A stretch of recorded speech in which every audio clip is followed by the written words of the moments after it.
Hello everyone, today's topic is Beer-Lambert law. So we will discuss it. So let's start.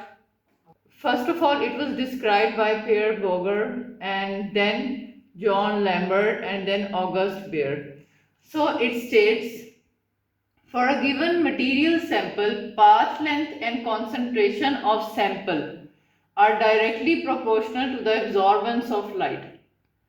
अब ये जो bear Lambert law है, ये दो लॉज को मिक्स करके बनाया गया है, बेयर्स लॉ को और लैम्बर्ट्स लॉ को। बेयर्स लॉ क्या कहता है? बेयर्स लॉ कहता है concentration is directly proportional to absorbance, and Lambert's law कहता है absorbance is directly proportional to path length.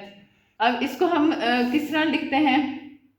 A amount of light absorb is equal to epsilon which is molar extinction coefficient, L distance covered by light through solution, and C से concentration of absorbing species।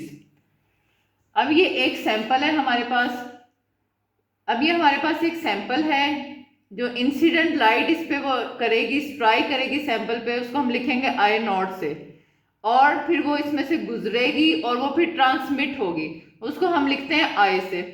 So absorbance is equal to I not over I, यानी कि incident light और नीचे हम कर लेंगे transmitted light, तो ये एब्जॉर्बेंस निकल आएगी कि कितनी उसने एब्जॉर्ब कर ली।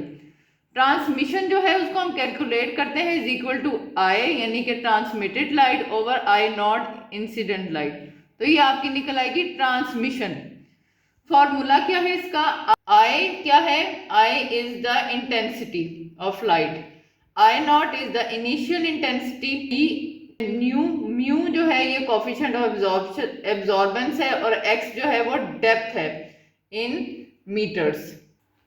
लिमिटेशंस क्या है? It is only applicable to monochromatic radiations, non linearity arises at high concentration, अगर इससे ज्यादा हो जाती है मोर देन 0.01 मोल्स तो ये नॉन लीनियर आपका वो आता है graph.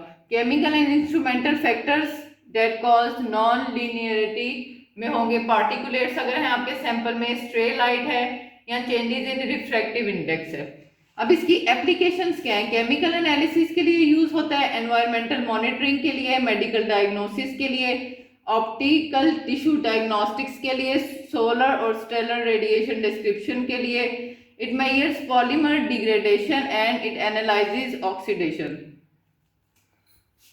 So it was all about Beer-Lambert law.